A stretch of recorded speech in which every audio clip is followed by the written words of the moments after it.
The way you speak to yourself each day decides the life you build. Say the right things, and you change everything.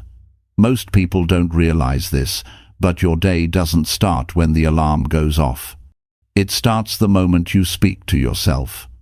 What you tell yourself in those first few seconds can lift you or crush you. And if you're like most people, you've probably been way too hard on yourself for far too long. This isn't just about motivation, it's about mental rewiring. It's about taking 10 simple, clear, and powerful thoughts and making them a daily practice. This is 10 things to tell yourself every day. Not once a week, not when life feels easy, every day, because repetition is what reprograms your mind. If you're tired of feeling stuck, if your thoughts often pull you down instead of pushing you forward, this can shift everything. One thought at a time. Stay with this. It's built for your mind, your energy, and your life. Chapter 1. Start your day knowing you have a new chance. You know, every morning the world gives you something priceless. A new chance, a new page, a new start. Most people wake up and rush into the same old noise, the same phone, the same worries, the same habits. They forget that the moment they open their eyes, they've already been handed another opportunity to make life count. That's the tragedy of routine. We start surviving instead of living. But if you could wake up and say to yourself, "I have a new chance today," everything would begin to change. It's a simple sentence, but it carries power, because when you believe you have a new chance, you no longer see yourself as stuck. You stop carrying yesterday's mistakes into today's potential.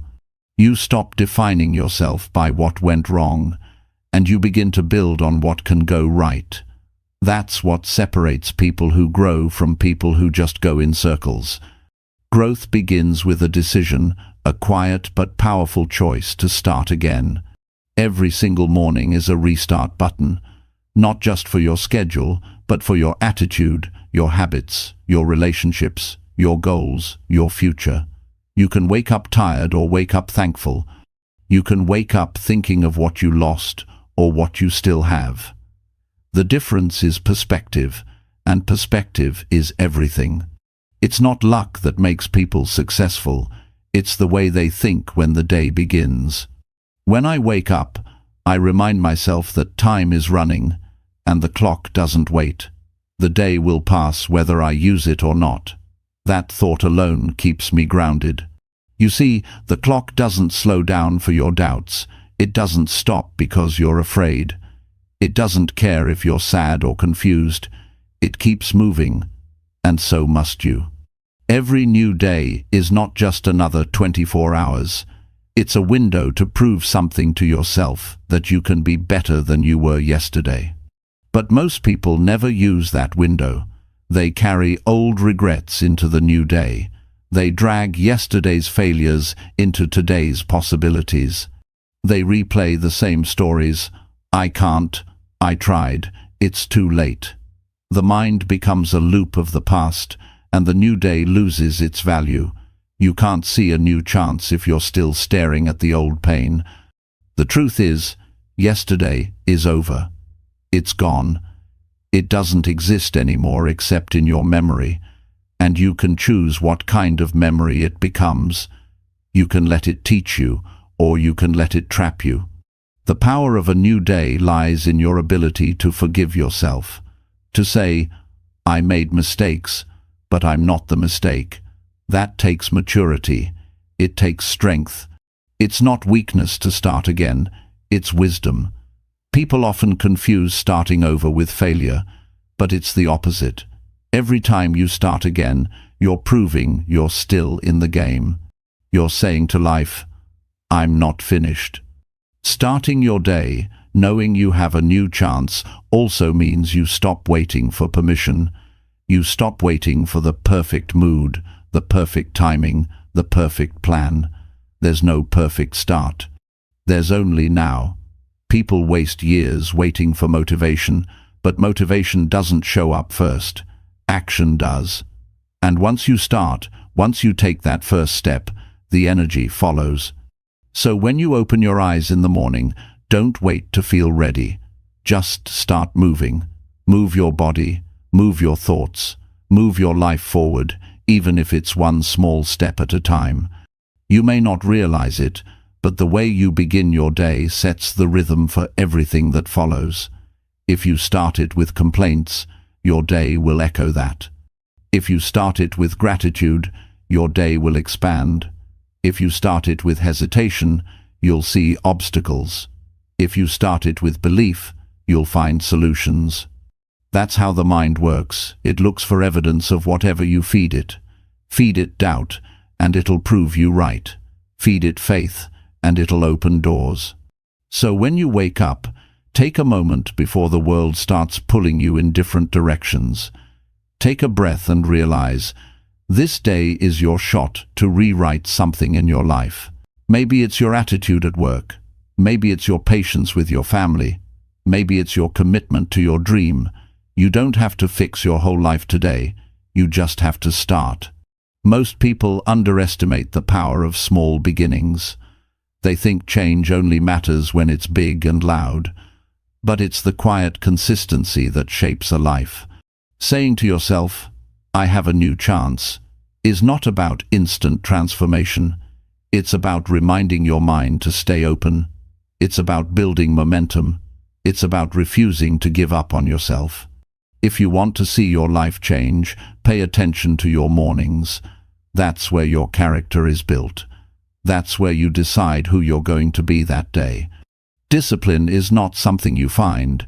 It's something you create every morning when you choose not to give up. Some mornings you'll feel tired. Some mornings you'll feel lost. Some mornings you'll wonder if you're ever going to get there. That's normal. That's human. But the moment you tell yourself, I still have a new chance, you take back control. You give yourself permission to move again, because progress doesn't demand perfection, it only asks for participation. You might not control what happens today. You might face delays, rejections, misunderstandings. That's part of life. But what you do control is how you start the day, how you respond, what you decide to believe. That's your power. No one can take that from you unless you hand it over. And when you start to live this way, something inside you shifts. You stop being a victim of your past and start being a designer of your future. You start taking ownership of your days. You stop saying someday and start saying today. You stop measuring yourself by what went wrong and begin building from what's right. Every morning is an invitation not from the world, but from your own potential. It says, do something with me, use me well, make me count. And every night when you go to bed, you'll know if you did. Because peace doesn't come from having an easy day, it comes from knowing you didn't waste the one you had. So, start your day with awareness. Don't scroll through your phone before you've scrolled through your thoughts. Don't rush into noise before you've grounded your purpose. Say to yourself, this day is mine. Feel it in your chest. Say it until you believe it. You are not running out of time. You are running out of excuses. There's a difference. You're alive. You have energy in your lungs, strength in your body, thoughts in your mind. That means you have a chance. That means life hasn't finished with you yet, and that's not something to waste. If you've been through failure, you're not broken. You're educated. You've learned what doesn't work, which means you're closer to what does. If you've been through heartbreak, you're not lost. You're learning how to love deeper. If you've made mistakes, you're not unworthy. You're human. Every scar is proof you tried. Every new day is proof you can try again. There's a peace that comes when you finally stop punishing yourself for the past and start preparing for the future. You realize you can't change what's behind you, but you can still change what's ahead. That peace doesn't mean you forget your past. It means you've stopped living inside it.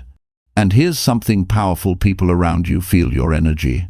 They notice when you start showing up differently, When you stop complaining and start taking action, when you stop talking about what went wrong and start focusing on what's next, you become a light in the room, not because you're perfect, but because you're real. Because you've learned that every day is a gift, not a guarantee. You can't wait for life to slow down before you start living it. The best time to begin again is always now. Even if you're scared, even if you're tired, even if you've failed 100 times. The only mistake left would be to stop trying. So when you wake up tomorrow morning, before the world asks anything of you, remind yourself, you have a new chance. Not a perfect one, but a real one. A chance to be honest, a chance to grow, a chance to be kind, a chance to focus, a chance to move forward. And when you start treating every morning as that a new chance, you stop wasting your days waiting for happiness, and you start creating it. You stop chasing meaning and start building it. You stop counting how many days you've lost, and you start celebrating how many you've gained. You are not defined by the day you failed. You are defined by the day you decided to try again. Every sunrise is a reminder that you are still in the game. The question is, what will you do with it? So, start your day knowing you have a new chance. Breathe it in, own it, live it, because when you do, you stop being a passenger in your life and become the driver of it. And that's when everything begins to change. Chapter 2. Remind yourself you are already enough to begin. There's something powerful that happens when you stop waiting to feel worthy and start living as if you already are. The idea that you need to prove yourself before beginning, that you need to earn permission to take the first step, is what keeps so many people stuck. You don't have to become perfect before you start. You don't need more validation, more approval, or more preparation to take action toward your goals. You only need the belief that who you are right now is enough to begin.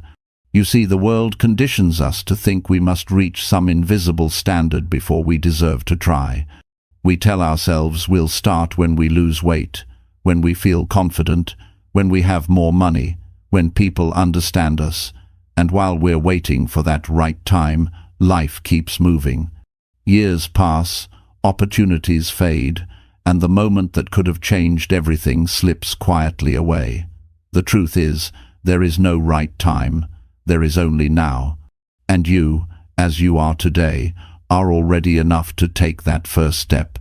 Most people underestimate how capable they already are. They focus on what they lack instead of what they have. They see their imperfections as proof they aren't ready, when in reality those imperfections are what make them real, relatable, and strong. You don't grow into worthiness. You recognize it, and once you do, you start seeing yourself differently. You walk into rooms with more calm. You face problems with more confidence. You stop begging life to approve of you because you already have. When I say remind yourself that you are enough to begin, I mean you need to look in the mirror and stop disqualifying yourself. You've already survived things that once felt impossible. You've already learned lessons that shaped who you are. You've already built resilience that most people never see. That means you already have everything you need to begin. You're not missing anything, you're just doubting what you have. Every journey starts with a beginning that feels uncertain. No one begins confident. Confidence is not a requirement, it's a result. It's built through action, not before it. The people you admire, the ones who seem fearless, focused, unstoppable, they didn't start that way. They began unsure, unprepared, and scared, just like you. The difference is they started anyway. They didn't wait for the perfect version of themselves to show up. They used the version they had. And that's the truth about growth. It's not about waiting until you're ready. It's about trusting that you can figure it out along the way. Readiness is not a feeling, it's a decision. You decide that who you are today is capable of taking the first step. You decide that your self-worth doesn't depend on your achievements. You decide that you're enough right now to begin, even if you don't have it all together. The belief that you're not enough comes from years of comparison. You look around and see other people doing more, having more, looking more put together. You start to believe that because you're behind, you're not worthy. But that's a dangerous illusion. Everyone's timeline is different. Everyone's story is unique. You can't measure your journey using someone else's ruler. You don't need to be them to be valuable. You only need to be you, fully and unapologetically. It takes courage to stop comparing and start appreciating your own process. You have strengths that others don't. You have experiences that shaped your understanding in ways no one else has lived. And those things, when combined, make you powerful. You don't have to copy anyone's version of success. You just need to begin building yours with what you already have. Sometimes we confuse humility with self-doubt. We think being humble means downplaying ourselves, rejecting compliments, or hiding our abilities. But that's not humility, that's insecurity in disguise. Real humility is knowing your worth without needing to shout it. It's walking with quiet confidence, knowing that you bring value wherever you go. You don't need to prove that value, you need to use it. When you believe you are enough, something changes inside you. You stop chasing approval. You stop apologizing for your dreams. You stop seeking validation from people who don't even understand your vision. You start to feel a calm sense of direction, even when life feels uncertain, because deep down, you know that no matter what happens, you can handle it. That's the kind of belief that carries you through the hard days, the days when doubt screams louder than hope, the days when progress feels invisible, the days when you question if you're capable of more. In those moments, you must remind yourself, I don't need to have it all figured out. I just need to keep going. I am enough to begin again. You see, self-belief is not arrogance, it's self-respect. It's the refusal to treat yourself as unworthy. It's recognizing that growth is possible because you are already valuable. You don't need anyone's permission to become better. You just need your own commitment to start. The mind is tricky. It remembers every failure, every rejection, every insult, and uses those memories to build fear. It tells you you're not ready because it's trying to protect you from pain. But that same mind can be trained to work for you, not against you. It begins with the thoughts you repeat every day. The moment you start telling yourself, I am enough to begin, your mind starts looking for evidence of that truth. It starts finding proof in your progress, in your effort, in your persistence. Think about how different your day feels when you start with that belief. You wake up, and instead of feeling behind, you feel capable. Instead of thinking about what you lack, you think about what you can do. You approach people with confidence instead of hesitation. You try things you used to avoid. You speak your ideas instead of holding them back. That one belief, I am enough to begin, becomes the engine that drives you forward. Many people never get to that point because they spend too long analyzing themselves. They keep asking, am I ready? Am I good enough? What if I fail? But the truth is, no amount of thinking will answer those questions. Only doing will. Action is what builds belief. When you take the first step, even if it's small, you prove to yourself that you can move. And once you move, your confidence grows. Starting before you feel ready is one of the most powerful habits you can build. It teaches your brain that progress doesn't come from perfection, it comes from participation. The first attempt may not be great. That's okay. You don't need great, you need genuine. The more you show up, the more you improve. You can't get good at something you never begin. There's something freeing about knowing you're enough. You stop performing for others. You stop chasing acceptance. You start living in alignment with what matters to you. That's when you begin making real progress, when your choices come from self-worth, not self-doubt. It's easy to forget your worth when life gets hard, when things fall apart, when people disappoint you, when plans fail. But that's exactly when you need to remember it most. Your worth is not based on your success. It's based on your existence. You are valuable because you exist. You are capable because you're willing. You are deserving because you are human. You might be thinking, but I've made too many mistakes. Everyone has. Mistakes don't make you unworthy. They make you wiser. Every time you failed, you learned something that shaped your understanding. Every time you were rejected, you built strength you didn't have before. You are standing on a foundation of experience that makes you ready for more than you think. When you live with the belief that you're enough, you start giving yourself permission to try again. You allow yourself to learn without judgment. You stop waiting to be perfect before you show up. You stop hiding from your dreams because you no longer believe they belong to someone better. They belong to you, and you belong in the arena of effort, not the corner of hesitation. And here's the truth about life. No one else can give you the confidence you're waiting for. No one else can hand you permission to start. It has to come from within. You have to be the one to say, "This is my time. This is my chance. I'm going to begin." And when you do that, you take back control of your life.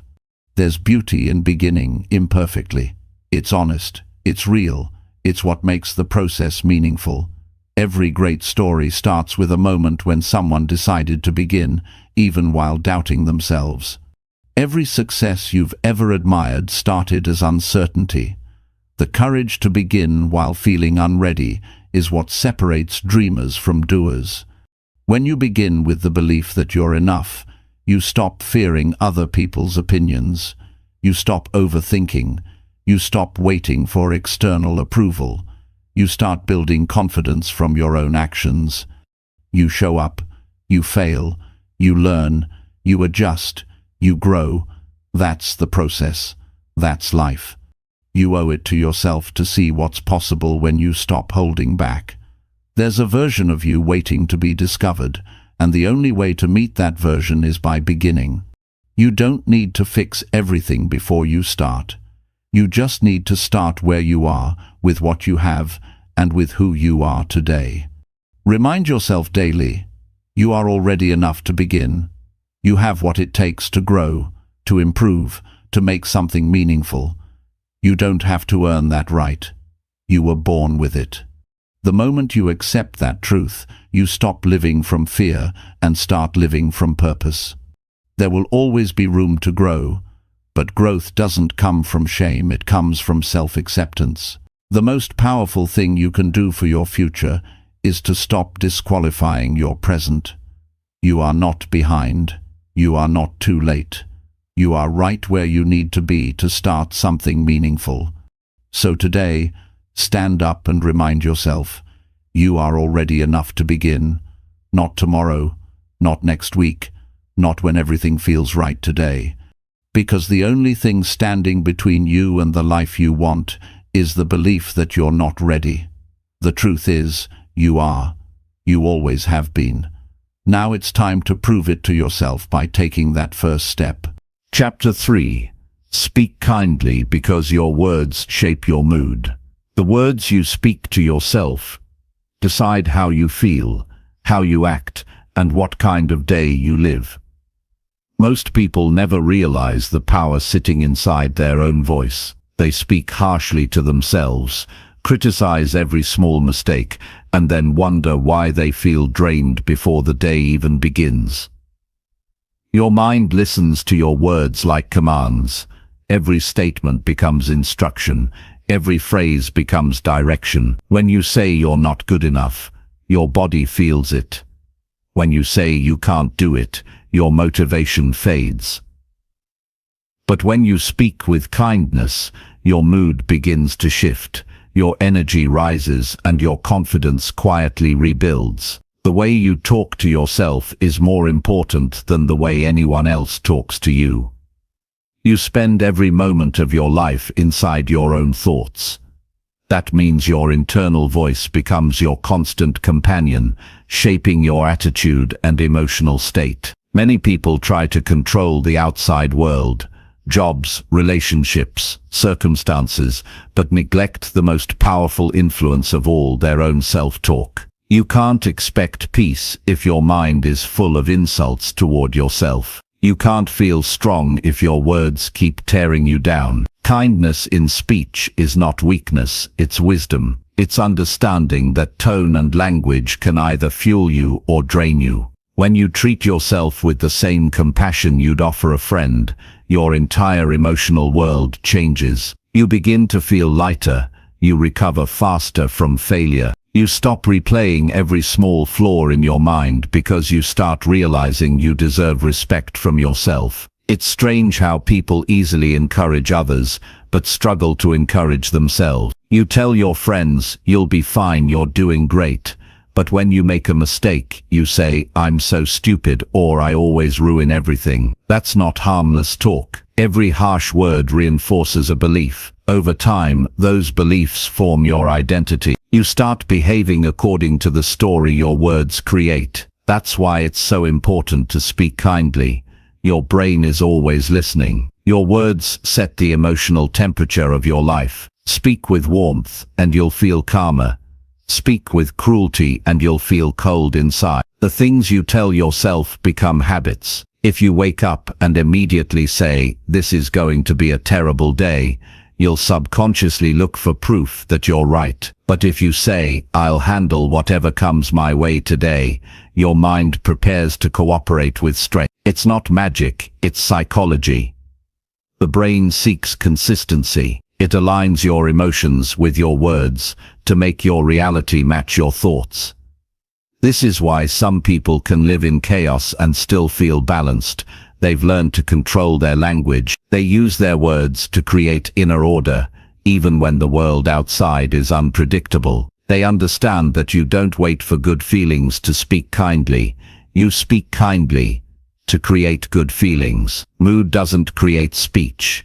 Speech creates mood. When you speak to yourself harshly, you create unnecessary emotional wounds. The body feels stress. The mind tightens. The heart closes. Your words trigger emotions that shape your posture, breathing, and even your energy. The simple phrase, "I can't," can drain you of power faster than physical exhaustion. On the other hand, gentle and honest language can heal. Telling yourself, "I'm learning," instead of "I failed," changes how you process challenge. It opens space for patience and growth instead of shame. The goal isn't to lie to yourself or repeat empty affirmations. It's about choosing language that supports your effort instead of destroying it. When you talk to yourself, speak like someone who wants to see you succeed. Be real but encouraging. Say, "This is hard, but I can handle it." Say, "I made a mistake, but I can try again." That kind of language keeps you in motion instead of paralyzing you with guilt. Think about how different your days could feel if you monitored your self-talk. The way you monitor your diet. You wouldn't feed your body poison. Why feed your mind toxic words? The language you use each day is mental nutrition. Positive words feed strength. Negative words feed fear. And just like the body responds to food, your emotions respond to words. Speak junk, and you'll feel heavy. Speak truth with kindness, and you'll feel clear. When you start practicing kind self-talk, you might notice resistance. It may feel strange or even false at first. That's because your mind has been trained to expect criticism. Years of self-judgment don't disappear overnight, but consistency rewires your thought patterns. Each time you choose a kind phrase over a cruel one, you're teaching your brain a new emotional language. With time, that new language becomes natural, and your mood begins to stabilize. There's a difference between holding yourself accountable and attacking yourself. Accountability says, "I can do better next time." Self-attack says, "I'm worthless." One builds progress, the other destroys it. The people who achieve lasting growth are not the ones who punish themselves for every mistake.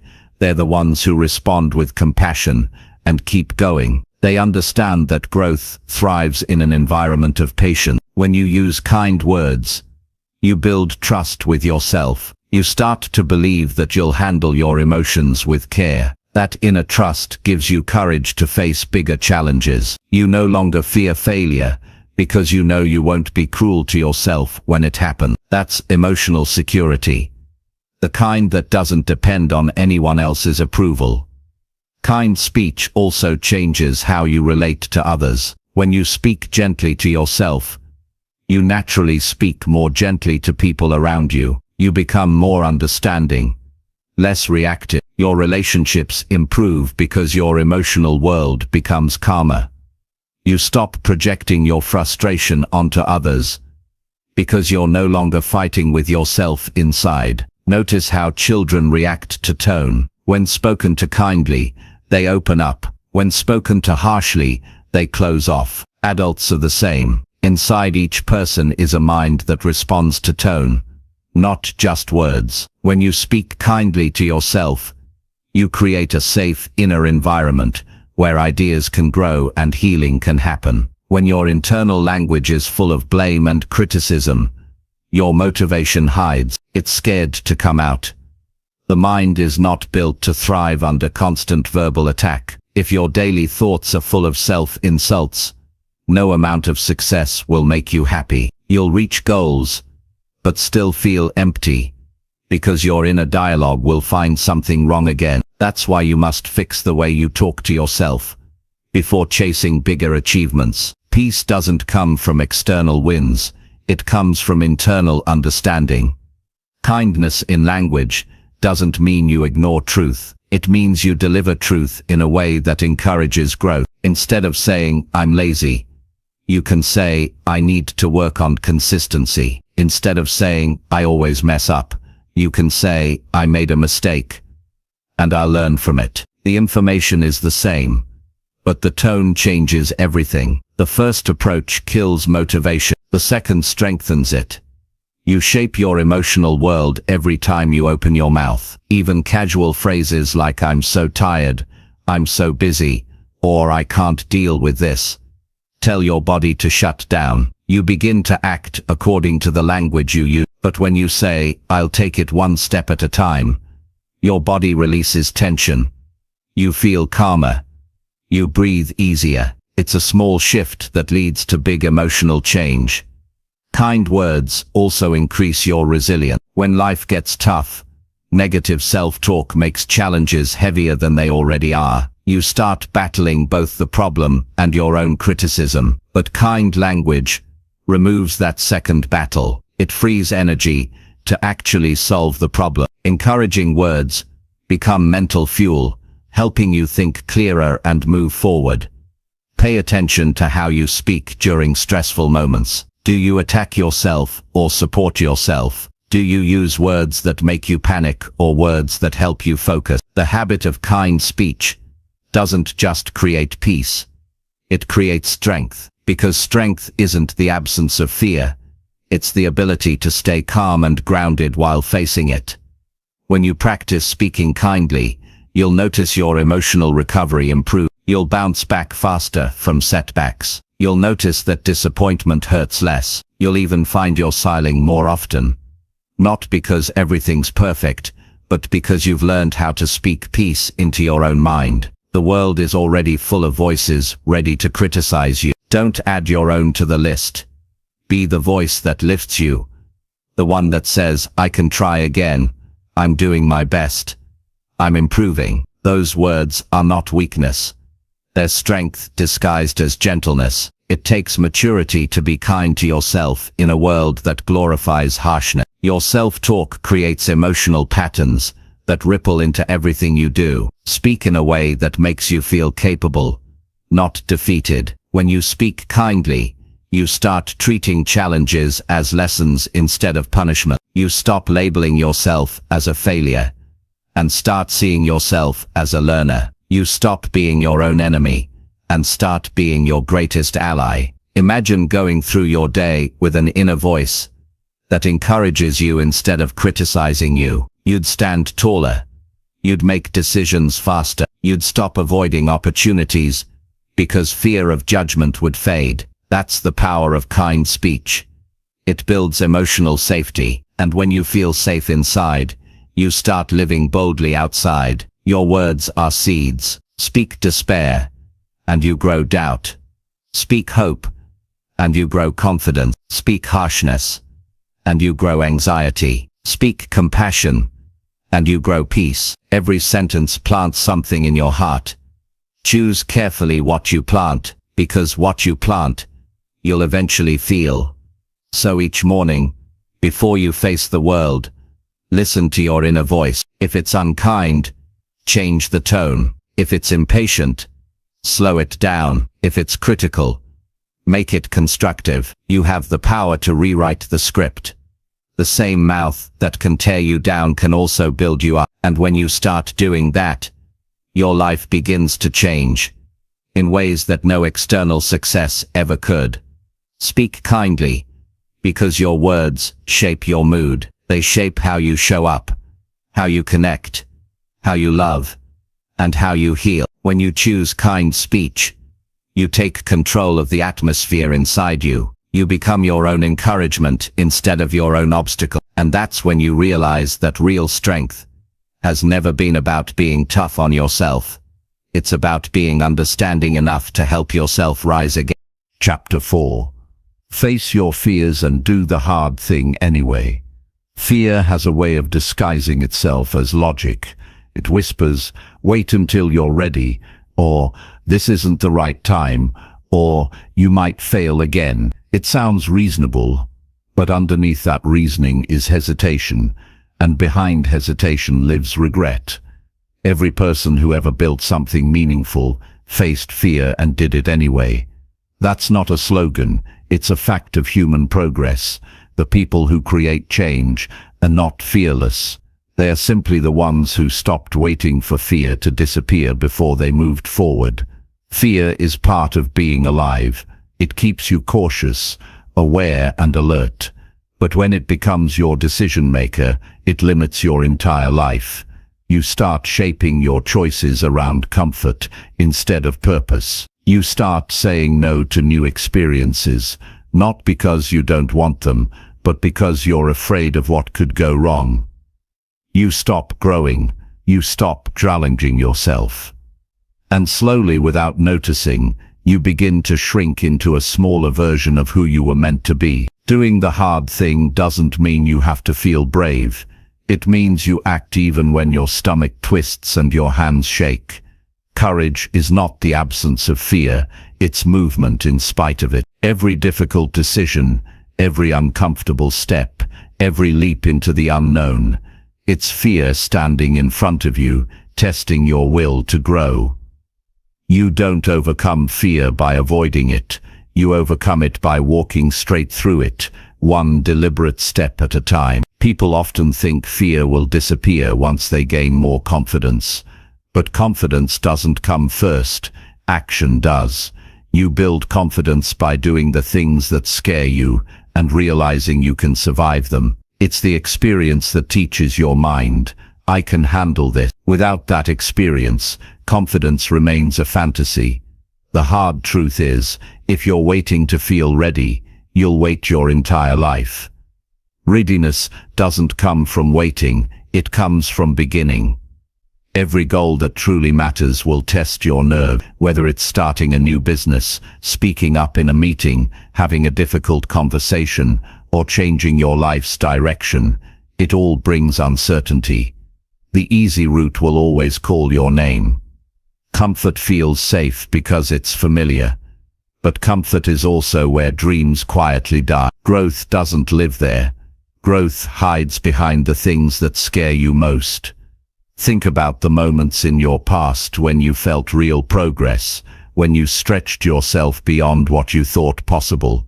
Those moments always carried fear. Maybe you were nervous, embarrassed, or unsure, but you did it anyway. And after it was over, you felt stronger, prouder, more alive. That's the reward of doing the hard thing. You meet a version of yourself that only appears when you push past the wall of fear. The mind often exaggerates fear. It builds imaginary disasters before you even take the first step. It creates stories of rejection, humiliation, failure. But those stories are not reality. They're protection mechanisms. Your brain's main job is to keep you safe, not fulfilled. Safety and fulfillment don't always align. Sometimes you must risk discomfort to experience meaning. When you avoid fear, you give it power. When you face it, you shrink it. Avoidance keeps it alive. Action weakens it. Every time you confront something uncomfortable, you send your brain a message, "I'm capable," and that message rewires your mental patterns. The next time fear shows up, it won't seem as big because your mind remembers you've handled hard things before. You don't have to start with huge acts of courage. Start small. Face one fear each day. Say what you really think in a conversation. Apply for the opportunity you've been hesitating about. Try something you've been too self-conscious to do. Every small act builds momentum. Courage grows like a muscle. It strengthens only when used. Fear will always offer excuse. It will say you need more preparation, more money, more approval, more time. But behind every excuse lies the same feeling. Doubt. You doubt your ability to handle the outcome. That's why the real antidote to fear is not motivation, it's self-trust. When you trust that you can handle whatever happens next, fear loses its grip. The outcome stops mattering as much because you know you'll adapt. Life has a way of rewarding those who take risks.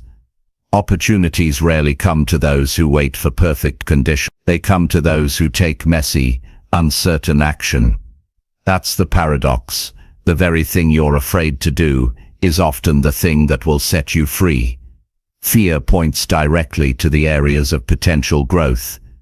If something scares you, it usually means it matters. Some fears come from old experiences, times when you were hurt, embarrassed, or rejected. The mind stores those memories as warnings, and it tries to protect you by repeating them. But those warnings are based on the past, not the present. You are not the same person who went through those moments. You're stronger now, wiser, more equipped. Don't let an old wound control your new chapter. It's okay to feel fear. It's not a sign of weakness. It's a sign that you care about the outcome. The key is not to wait until the fear disappears, but to move while it's still there. The first few steps may feel uncomfortable, but discomfort is temporary. Regret is permanent. Fear fades once you prove to yourself that you can act through. When you avoid difficult things, you create a life built on limitations. You start living smaller to protect yourself from discomfort. But the cost of that safety is your potential. You can't discover what you're capable of if you never test your limit. Doing the hard thing teaches you that your limits are not fixed. They expand when you push against them. There's a quiet strength that grows in people who face fear regularly. They stop overanalyzing everything. They stop seeking constant reassurance. They stop pretending that courage feels comfortable. They know courage is raw, sometimes messy, but always worth it. That kind of person doesn't live free of fear. They live above it. You'll never fully control fear, but you can control your focus. Focus on the action, not the emotion. Focus on what you can do next, not what might go wrong. Fear grows when you give it attention. It shrinks when you give it action. When you shift your focus from "what if I fail" to "what can I learn," your entire experience changes. Failure becomes feedback instead of proof of inadequacy. Facing your fears also builds emotional resilience. Once you realize you can survive uncomfortable emotions, embarrassment, anxiety, uncertainty, you stop letting them control you. You understand that feelings are temporary visitors, not permanent residents. They come, they stay for a while, and then they go. You can feel fear without becoming it. People often think bravery means big gestures, facing danger, confronting chaos, standing alone. But bravery also exists in small moments, asking for help, being honest about what you want, setting boundaries, admitting you're scared but showing up anyway. Courage doesn't always roar, sometimes it whispers, "Do it anyway." You may not win every time you face fear, but you'll always grow. Even when things don't work out, you gain self-respect. You stop seeing yourself as someone who avoids and start seeing yourself as someone who tries. That shift changes how you carry yourself. You walk with a little more confidence, not because everything's easy, but because you know you've survived worse. Fear thrives in imagination. It's rarely as bad as you expect. The presentation you dread, the conversation you avoid, the change you fear, once you face them, you realize they're just moments, not monsters. The hardest part is the anticipation. Once you begin, momentum carries. Your nervousness turns into focus, your fear turns into flow, and suddenly you're doing the very thing you thought you couldn't. Courage is contagious. When you do the hard thing, others notice. You inspire people without even realizing. They see your example and begin to challenge their own fears. You become a source of quiet strength, not by preaching courage, but by living it. That's how change spreads.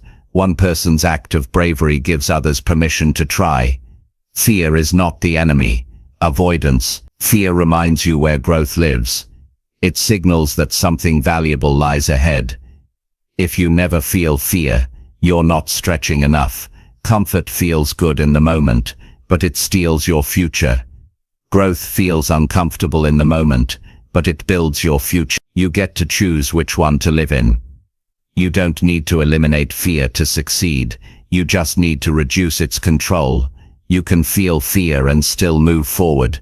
You can hear its voice without obeying it. You can acknowledge it and still decide, "I'm doing this." That decision, the decision to act despite emotion, is what separates progress from paralysis. Remember, courage doesn't guarantee success, but fear guarantees stagnation. Life doesn't reward those who avoid it, rewards those who try. Even if you fail, you'll gain experience, perspective, and resilience. Those are things you can't buy or fake. They come only from doing what's hard. When you train yourself to face fear regularly, you begin to crave challenge instead of avoiding it. You start associating fear with opportunity, not danger. You look at uncomfortable situations and think, "This is where I grow." That mindset turns obstacles into training grounds. Suddenly fear becomes a tool for development instead of a reason to stop. Every time you face something hard, you break a layer of limitation inside yourself. The version of you that emerges after each challenge is wiser and more confident. You can't access that version without going through discomfort. It's like walking through fire. It burns for a moment, but it forges something strong. You are capable of more than your fear wants you to believe. The evidence is in every hard thing you've already done. You've survived heartbreak, disappointment, loss, failure. You've picked yourself up after moments that felt impossible. That's proof that you can handle hard things. Fear tries to erase that proof, but your life already shows the truth. The next time fear appears, don't wait for it to vanish. Acknowledge it, feel it, and then move. If it's one small step, take it. Each step weakens fear's hold. Each step strengthens your spirit. And when you look back later, you'll realize that fear was never the real problem. It was the hesitation it created. Face your fears and do the hard thing anyway. Because fear doesn't leave you alone when you hide. It follows you everywhere. But when you confront it, it loses its voice. You become the one who decides, not your doubt. You don't need to feel ready. You don't need to feel brave. You just need to move. And once you do, fear stops being the wall in front of you and becomes the ground you've already walked over. Chapter 5. Focus on what makes you feel genuinely alive. There's a quiet emptiness that settles in when you go through life only doing what's expected, but never what makes you feel alive.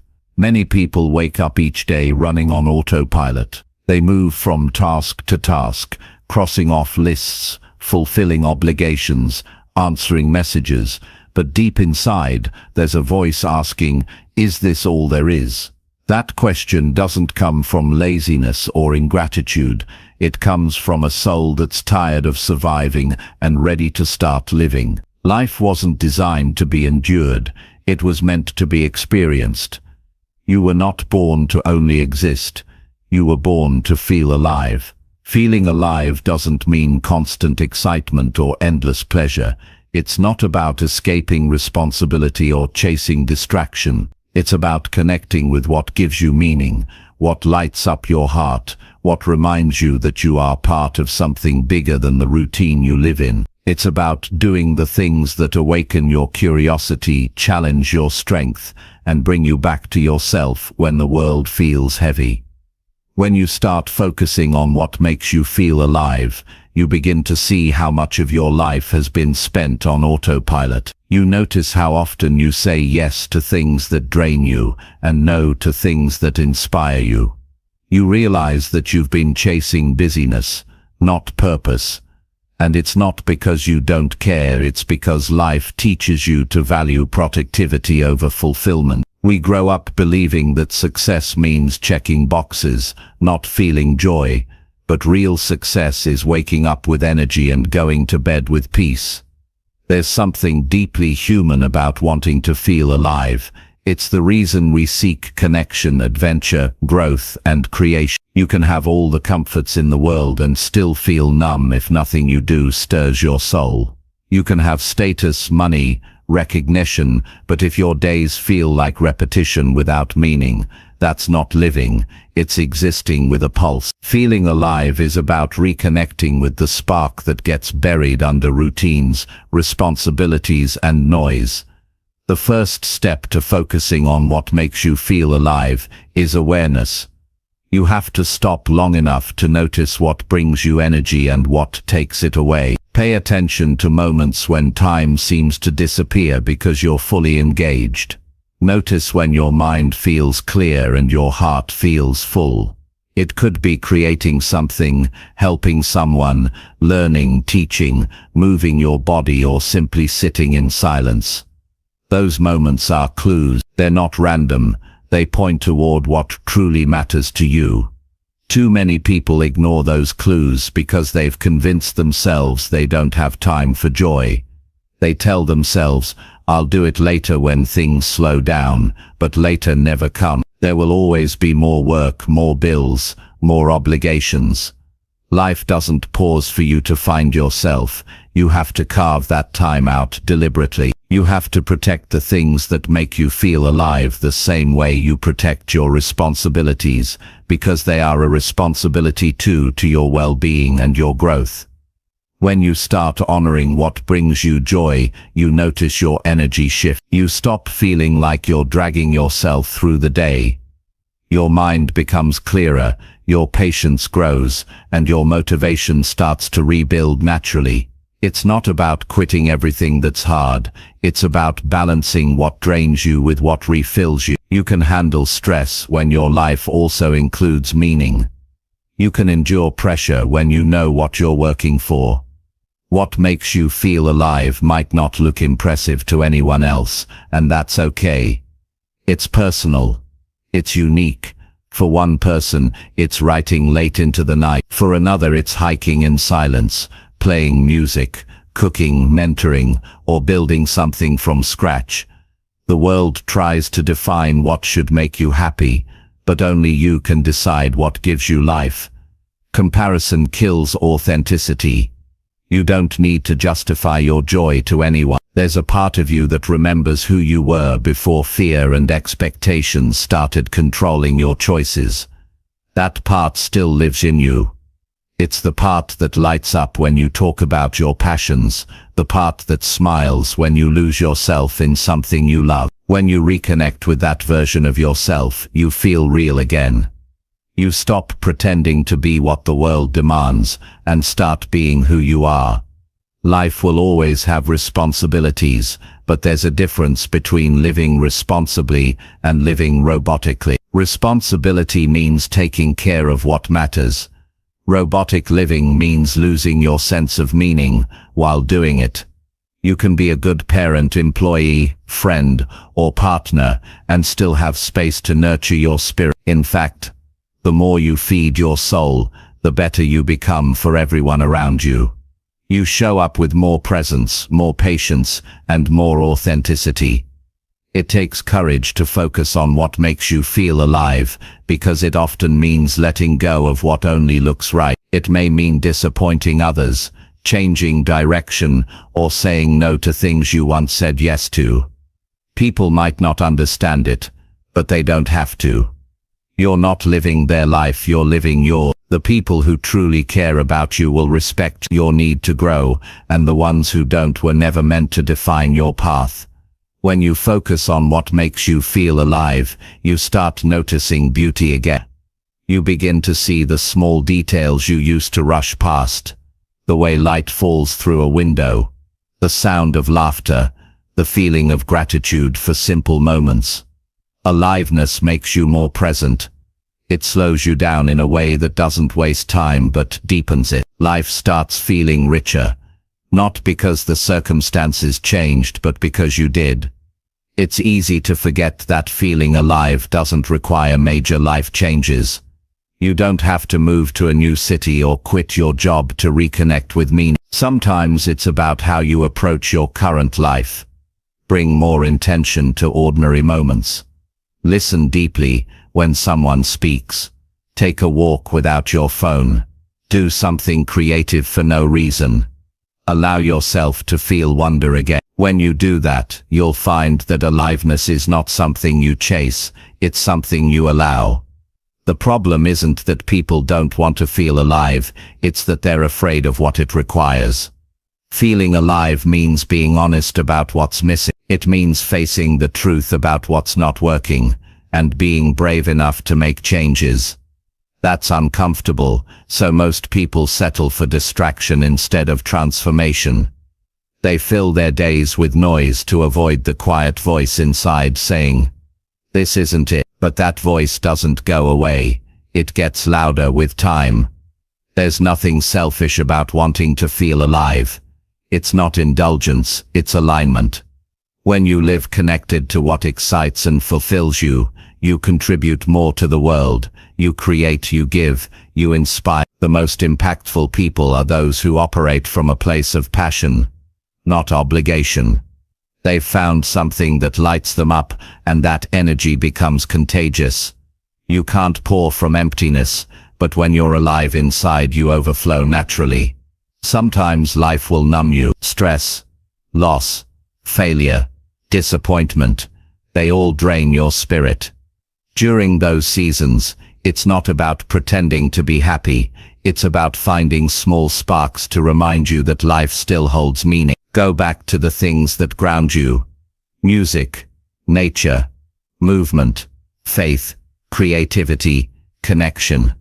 Don't underestimate the power of small joys. They might not solve everything, but they can keep you going until you rebuild your strength. When you focus on what makes you feel alive, you also learn to let go of what doesn't. You stop holding on to relationships, jobs, or habits that suffocate you. You start saying no more often. You stop forcing yourself into versions of success that leave you empty. You stop apologizing for wanting peace over approval. That's not weakness, that's wisdom. You're finally choosing to live your truth instead of performing for acceptance.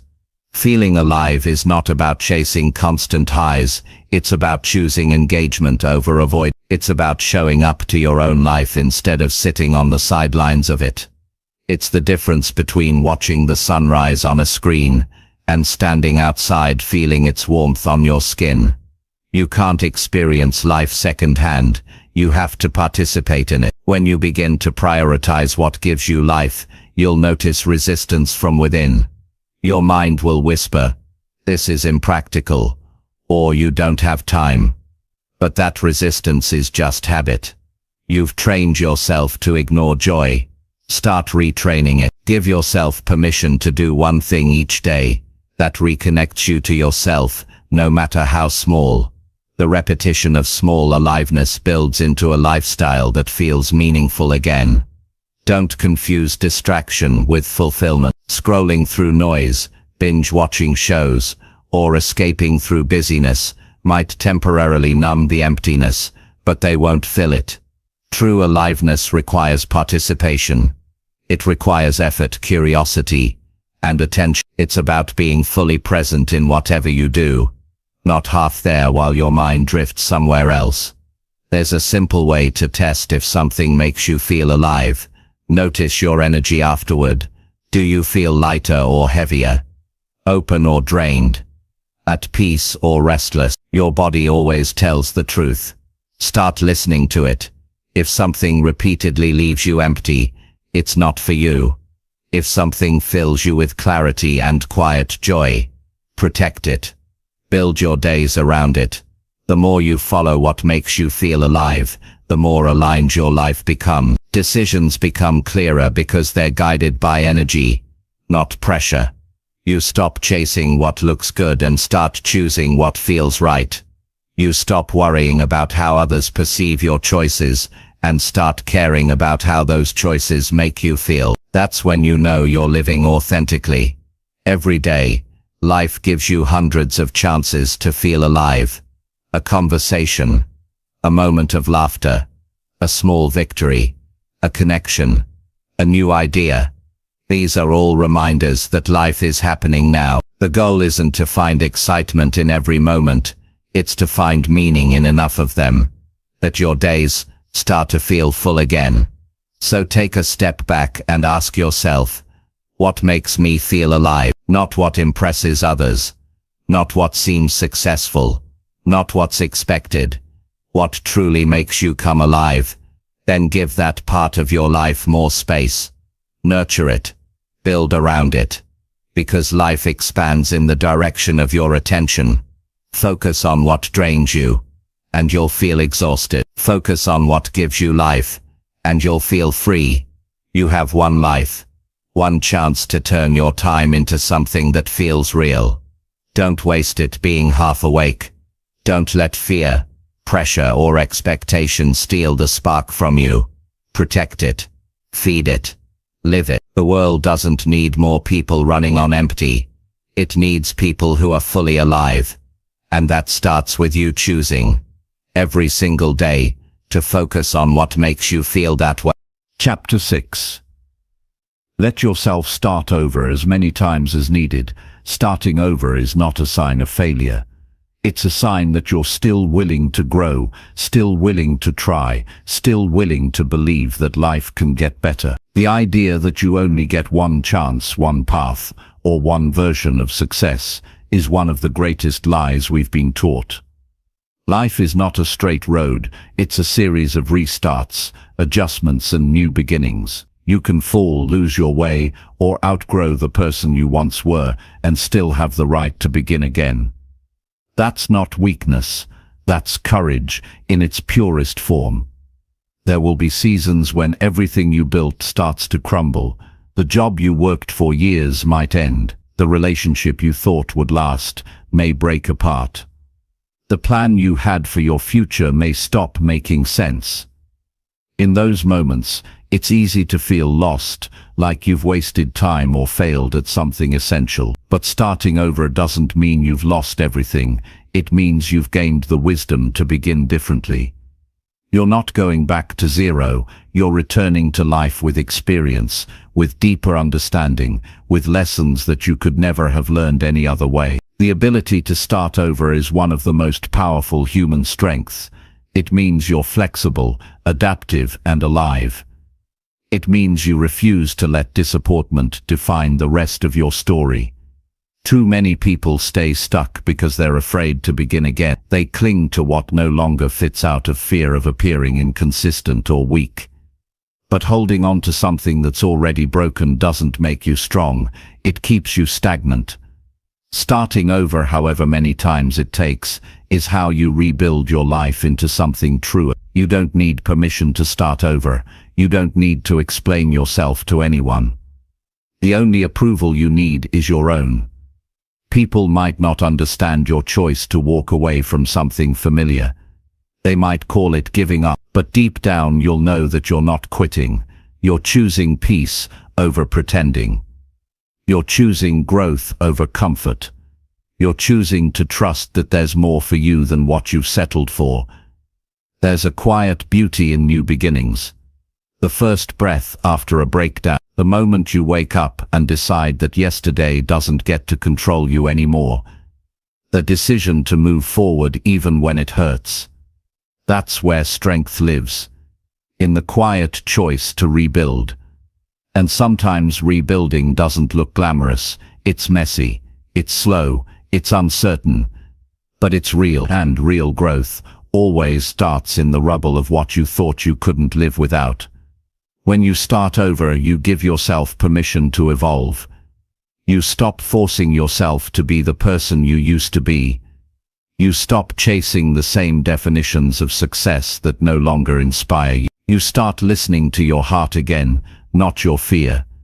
You start making decisions based on who you're becoming, not who you were.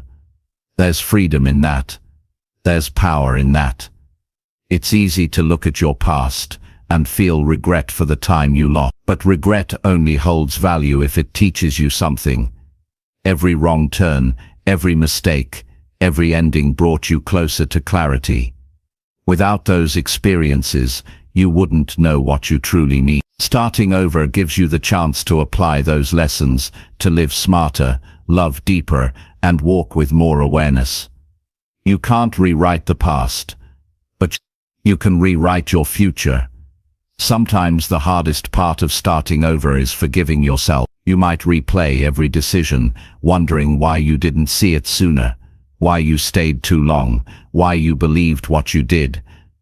But forgiveness is the only way forward. You did the best you could with what you knew at the time. Beating yourself up doesn't change the past. It only delays your healing. Starting over begins with compassion. You have to stop punishing yourself for how long it took to wake up.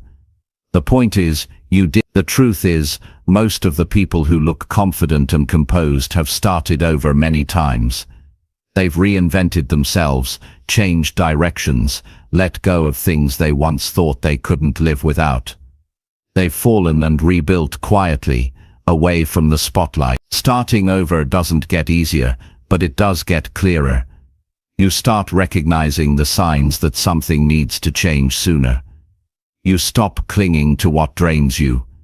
You learn to walk away faster, not out of impatience, but out of self-respect.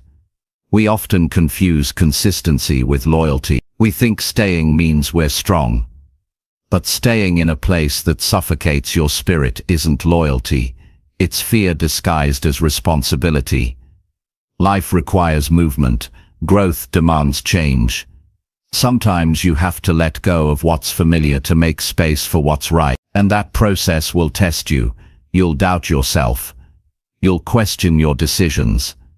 But if your peace increases with each step, you're on the right path. Starting over doesn't erase your past. It doesn't mean you're abandoning who you were. It means you're integrating your past into a wiser version of yourself. Every time you begin again, you bring everything you've learned with you. The heartbreak, the lessons, the strength, all of it becomes part of your foundation. Starting over isn't starting from nothing, it's starting from experience. There's no expiration date on reinvention. You can decide at any age, at any stage, to shift directions. You can change your career at 40. You can start healing from trauma at 50. You can fall in love again after heartbreak. You can begin learning new skills, dreaming new dreams, creating new meaning. The only limit is the one you believe in. Society glorifies the illusion of having it all figured out early. But the truth is, the most fulfilled people are the ones who allowed themselves to evolve repeatedly. They didn't stop learning, and they didn't fear change. Every ending is a beginning in disguise. What feels like loss often clears space for something better. Sometimes life removes what you think you need, so you can find what truly fits. It's not punishment, it's direction. You might not see it right away, but one day you'll look back and realize that what broke you actually freed you. The pain was real, but so was the transformation that followed. When you let yourself start over, you stop treating change as a failure and start seeing it as a natural part of living. Nature does this every season. The trees shed their leaves to make room for new growth. They don't mourn the old leaves, they trust the process. You can do the same. You can shed what no longer serves you, even if it once made you happy. Change doesn't erase the value of the past. It simply moves you toward the next chapter. To start over, you have to let go of control. You won't know how everything will unfold. You won't have all the answers. But certainty isn't a prerequisite for growth. Faith is. Faith that something good can come out of the unknown. Faith that your future can hold peace even if your past held pain. Faith that you're capable of building again differently this time. It's okay if you're scared. Everyone is when they start again. Fear doesn't mean you're not ready. It means you care. But courage grows when you move through fear, not around it. Take small steps. One decision at a time. One moment of bravery after another. You don't have to rebuild everything in a day. You just have to keep showing up for yourself, even when it feels uncomfortable. You might face people who doubt your choices, who remind you of your past mistakes. But remember, they're speaking from their own limitations, not yours. You don't owe anyone the version of yourself that makes them comfortable. You have every right to evolve beyond who you used to be. Growth isn't betrayal, it's survival. You're allowed to change your mind, your path, and your dreams as many times as you need. Starting over is not about escaping your life, it's about renewing your relationship with it. It's about rediscovering what matters, reimagining who you can be, and reclaiming your sense of purpose. It's not about abandoning your responsibilities, it's about approaching them with new awareness and strength. Sometimes you'll have to start over in small ways. Maybe it's rebuilding trust in yourself. Maybe it's forming new habits after old ones stopped working. Maybe it's learning to love again after being hurt. Other times, starting over means burning everything down and building from scratch. Both are valid. Both are brave. There's no right or wrong way to begin again, only honest ways. Life will test your willingness to restart. It will push you to the edge of your comfort zone, where everything familiar feels far away. But that's where growth begins. The unknown is where transformation hides. If you can sit in that space without rushing back to what's familiar, you'll discover strength you didn't know you had. You might not get everything right this time either. You'll make new mistakes, face new challenges, learn new lessons. But that's what starting over is for, to give yourself another chance to do it differently. Each restart brings refinement. Each attempt shapes a wiser version of you, and if you keep allowing yourself to begin again, you'll eventually build a life that feels aligned with who you truly are. There is no final version of you. You are meant to evolve continuously. The moment you stop growing, you start decaying. Life is movement, and movement requires renewal. You can rebuild your habits, your mindset, your direction, your dreams again and again if you must. You are not behind, you are just in the process of becoming. So if you're standing in the middle of uncertainty wondering if it's too late to start over, the answer is no. It's never too late. You can begin right now. You don't need perfect timing or perfect clarity. You just need willingness. You just need to take the first small step towards something that feels right. Let yourself start over as many times as needed. Don't carry shame for changing paths. Don't fear judgment for trying again. The people who build meaningful lives are not the ones who never fall. They're the ones who never stop beginning. And every time you begin again, you're proving that your hope is stronger than your history. You're proving that no matter what broke you, you still believe in the possibility of better. And that belief, that simple choice to try again, is the foundation of a beautiful life. Chapter 7. Stand tall, and remember you have overcome worse. There comes a point in everyone's life where the weight of what you're carrying starts to feel unbearable.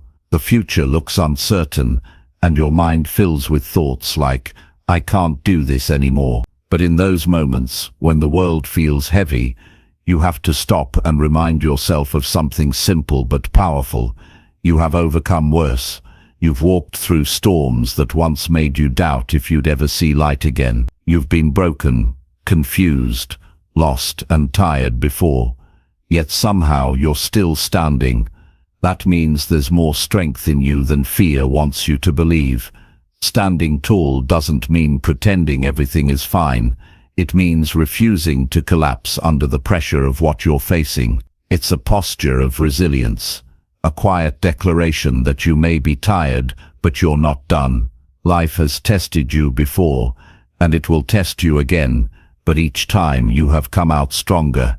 You may have scars, but those scars are proof of survival, not weakness. They are reminders that pain tried to stop you and failed.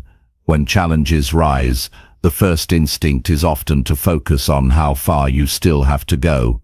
You look at the road ahead and think it's too long, too steep, too hard. But when you shift your attention backward for a moment, when you look at all the times you've already made it through what you thought you couldn't, something inside you changes. You start to realize that the person who got you this far is capable of getting you through this too. That realization alone is enough to steady your breathing and strengthen your resolve. The mind is quick to forget its victories. It remembers pain vividly, but lets triumph fade into the background. That's why you must remind yourself deliberately. You've handled difficulty before. You've faced rejection, loss, disappointment and uncertainty. And every single time you found a way to keep moving. You didn't give up, even when you wanted to. You didn't stay broken. You didn't stay lost. You found a way back to yourself. That's the kind of strength you can't fake. That's the kind of strength that's built in silence, when no one's watching. You've survived nights where your heart ached so deeply it felt like it might stop. You've woken up after failure and found a reason to try again. You've held yourself together when there was no one to catch you. These are not small things. These are the moments that shape unshakable people. When life knocks you down again, and it will stand tall, and remember those moments. Remember that you are not fragile. You are seasoned by storms. Standing tall isn't arrogance.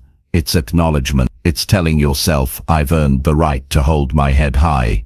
Every obstacle you've overcome has added to your strength. Every setback has taught you resilience. Every loss has made you more compassionate, more aware, more human. You don't have to minimize your struggles to prove you're strong. Strength isn't about pretending not to hurt. It's about showing up in pain and still choosing to move forward. Sometimes you'll look around and feel like everyone else has it easier. You'll see people smiling, achieving, moving ahead, and you'll wonder why life keeps testing you. But comparison steals perspective. Those people have their own unseen battle, and your story, your unique path, is preparing you for something that requires the kind of depth only hardship can create. Strength is not given. It's earned through persistence. Every challenge you faced was shaping the foundation of who you are becoming. You faced days where you didn't know how you'd pay the bills, how you'd heal from heartbreak, how you'd rebuild trust, or how you'd find the energy to keep trying. Yet here you are. You didn't quit. You adapted. You learned. You grew. You are living proof that endurance exists inside you. So when life hits again, and you feel that old familiar fear rising, remind yourself it's not the first time you've been afraid, and every time before, fear lost. There's something sacred about remembering your resilience. It brings you back to gratitude. You stop seeing yourself as a victim of life, and start seeing yourself as a warrior of it. You start appreciating how much you've grown through difficulty. Gratitude doesn't erase the pain, but it shifts the focus. It helps you see strength instead of damage, wisdom instead of wound. Standing tall is a daily choice. It's not something that happens once after victory. It's something you decide to do every morning, especially on the hard days. Some days, standing tall means simply getting out of bed and trying again. It means sending that email, showing up at work, or facing a conversation you've been avoiding. Resilience doesn't always look dramatic. Sometimes it's quiet. Sometimes it's just the act of refusing to give up on yourself. You've likely had moments in your life where you thought everything was over. Relationships that ended, opportunities that slipped away, losses that felt too big. But somehow from those endings, new beginnings appeared. Maybe not immediately, maybe not perfectly, but they came, and each time you became a little more grounded, a little more aware that nothing truly destroys you unless you let it. That's the truth about endurance. It's built through the realization that even when life breaks you open, you still have the power to rebuild. When you stand tall, you send a message not just to the world, but to yourself. You remind your spirit that you're not defined by what happened to you, you're defined by how you responded. You can't always control the storms, but you can control your stance in them. You can control your attitude, your decisions, your willingness to keep showing up. That's what separates those who merely survive from those who thrive. It's easy to lose confidence when life keeps knocking you down. You start to question your worth, your purpose, your ability to keep going. But you have to stop and remember, this isn't your first battle. You've been here before, maybe not in the same way, but in spirit. You've known fear, and you've still acted. You've known doubt, and you've still moved. You've known pain, and you've still healed. That's what makes you powerful. You've proven to yourself that you can recover, and recovery doesn't happen overnight. It's a slow rebuilding of faith in yourself. Every small act of persistence, every time you get back up, adds another layer to your strength. One day you'll look back and realize that the moments you thought would break you were the very moments that built your backbone. Pain doesn't last forever, but the strength it gives you does. When life gets hard, you have two choices: crumble under the weight of what's happening, or remember who you are and rise again. The second choice doesn't always feel easy, but it's the one that keeps you moving toward growth. You may bend, but you won't break. You may cry, but you'll still stand. You may slow down, but you'll never stop. That's what it means to have survived before. It's not just physical endurance, it's emotional courage. There's power in acknowledging that you've seen worse. It gives perspective to your current struggle. It reminds you that even the deepest pain has an ending. You've had sleepless nights before, and the morning still came. You've had seasons of loss before, and life still found a way to bring joy again. Nothing stays dark forever, not even the moments that feel endless. And knowing that is what keeps you grounded when everything feels uncertain. The mind will sometimes try to convince you that you're weaker now, that the last failure or heartbreak took something from you. But it didn't. It gave you something. It gave you wisdom about who you are, what matters, and what no longer deserves your energy. It stripped away illusions and showed you what you're made of. Strength doesn't always feel strong when you're living it.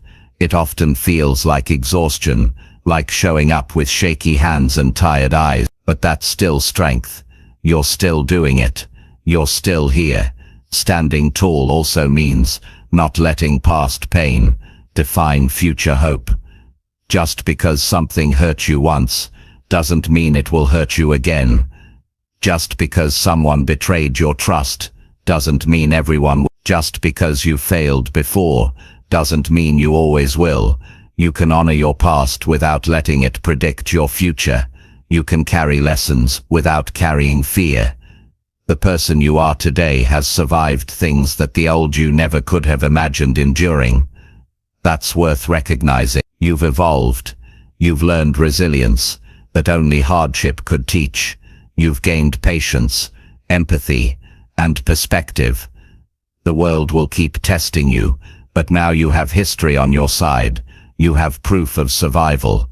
You've built a mental library full of evidence that you can overcome. You don't have to wait for life to get easier before you stand tall. Strength doesn't come from the absence of difficulty. It comes from the decision to face difficulty with faith. Even in the moments when your voice shakes, your posture can say, "I'm not done." Every time you do that, you reclaim your power. You remind life that you've been through battles before, and that none of them have defeated you completely. When doubt creeps in, take a moment to reflect on what you've already made it through. Think of the versions of yourself that kept fighting when no one believed in you. Think of the nights you cried but still got up the next morning. Think of the times you were broken but chose kindness anyway. That's strength. That's proof that you can handle what's in front of you now. You've overcome worse before, and you will again. Each challenge may look different, but the same resilient spirit lives inside you. It's the same spirit that's kept you standing through every disappointment, every failure, every loss. You might feel tired, but you're not defeated. You might feel scared, but you're not powerless. You might feel uncertain, but you're not incapable. You have already faced more than this and made it through. So when life tries to knock you off balance, stand tall. Not because everything is easy, but because you remember who you are. You've been through storms and still found your way back to light. You've been wounded and still chosen to love. You've fallen and still gotten back up. And that means no matter what comes next, you already have what it takes to rise again. You've overcome worse, and that's not just encouragement, it's truth. You've proven it through your history, and every time you remember that, you draw power from it. You stand taller, breathe deeper, and move forward knowing that resilience isn't something you find, it's something you've already built, one challenge at a time. Chapter 8. Protect your peace from things that drain your energy. Peace is not something you find by accident. It's something you protect with intention. In a world that constantly demands your attention, your energy, and your time, protecting your peace becomes one of the most important responsibilities of your life. You cannot live with purpose if you are constantly drained. You cannot grow if everything around you pulls you in 100 directions. There comes a point where you must stop trying to please everyone and start choosing what preserves your calm, your clarity, and your joy. Every day you wake up with a limited amount of energy. You spend it through your thoughts, your actions, your conversations, and your emotions. When you give it away freely to every distraction, every argument, every toxic interaction, you end the day feeling empty, irritated, and disconnected from yourself. Protecting your peace doesn't mean you isolate yourself from the world. It means you become selective about what deserves your energy. Not every problem is yours to solve. Not every invitation is meant to be accepted, and not every opinion is worth responding to. Energy drainers come in many forms: people, habits, environments, and even your own thoughts. Some of them are obvious, like toxic relationships or negative workplaces. Others are subtle, like overthinking, comparison, or trying to control things that aren't in your power. The more you grow, the more you'll realize that peace doesn't come from fixing everything around you. It comes from managing what you allow inside you. The world won't get quieter, but you can learn to move through it calmly. The first step to protecting your peace is recognizing what steals it. Pay attention to how you feel after spending time with certain people, doing certain activities, or thinking certain thoughts. Notice what leaves you exhausted or uneasy. Those moments are clues. If you constantly walk away from something feeling heavy, it's not aligned with your well-being. You don't have to justify why something feels wrong. You just have to honor it. Many people stay in draining situations because they confuse peace with avoidance. Protecting your peace doesn't mean running from responsibility or ignoring problems. It means dealing with things from a place of balance, not chaos. It's not silence out of fear, it's silence out of strength. You can still handle challenges while choosing not to be consumed by them. You can still care about people without carrying their emotional weight on your shoulders. Your peace begins where your boundaries begin. Every time you say yes to something that harms your energy, you're saying no to your well-being. Boundaries are not walls, they're filters. They let in what nourishes you and block what drains you. Setting them may make some people uncomfortable, especially those who benefited from your lack of them. But you're not here to be available to everyone. You're here to live fully. And that means learning to say no without guilt. You don't owe access to anyone who repeatedly disturbs your peace. It doesn't matter if they're family, friends, or colleagues. If they consistently bring negativity, manipulation, or chaos, it's okay to step back. You can love people from a distance. You can wish them well without letting them have power over your emotion. Detachment is not cruelty, it's maturity. It's choosing to protect your inner world even when the outer one doesn't understand. Your own mind can also be one of the biggest threats to your peace. Overthinking drains more energy than any difficult person ever could. The mind creates endless stories, what-ifs, worst-case scenarios, imaginary arguments, and you end up living in problems that haven't even happened.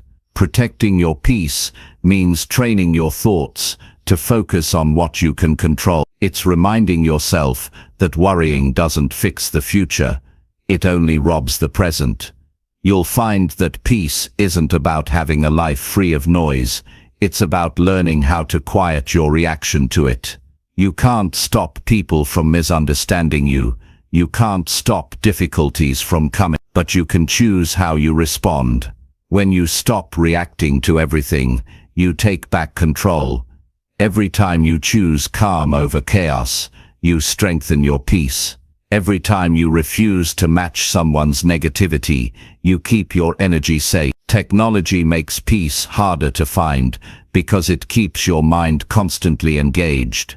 The endless scroll of opinions, comparisons, and bad news floods your brain with information it was never meant to process, all at once.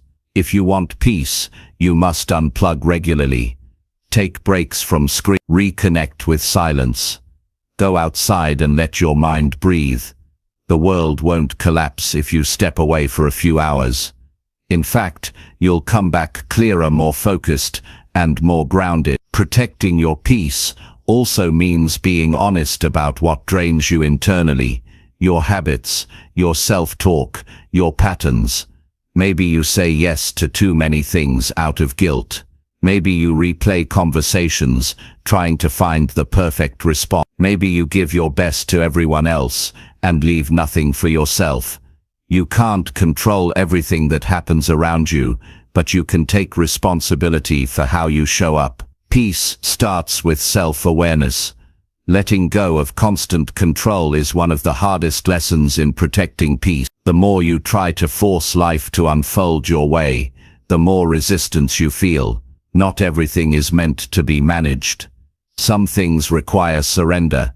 There's freedom in accepting that not every outcome is yours to determine.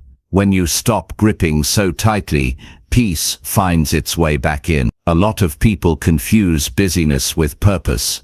They fill every hour to avoid stillness because stillness brings up emotions they haven't faced. But peace is found in stillness, not in constant movement. You don't need to earn rest. You need to allow it. Taking time to recharge isn't laziness, it's maintenance. If you don't pause voluntarily, life will eventually force you to. Burnout is what happens when you give too much and refill too little. Protecting your peace might require losing some things. You might have to walk away from people who only value you when you serve their needs. You might have to leave environments that reward chaos and ignore kindness. You might have to release habits that keep you exhausted. It's not selfish to prioritize your peace. It's essential. You can't give your best when you're running on empty. Sometimes protecting your peace means choosing silence over explanation. Not every misunderstanding deserves your energy. You don't have to defend your peace to people who are committed to misunderstanding it. The truth doesn't need constant validation. Let your actions and consistency speak louder than your defense. Walking away is not weakness, it's a form of emotional intelligence. It's important to understand that peace doesn't mean constant happiness. It means stability. It means knowing how to return to yourself when things feel overwhelming.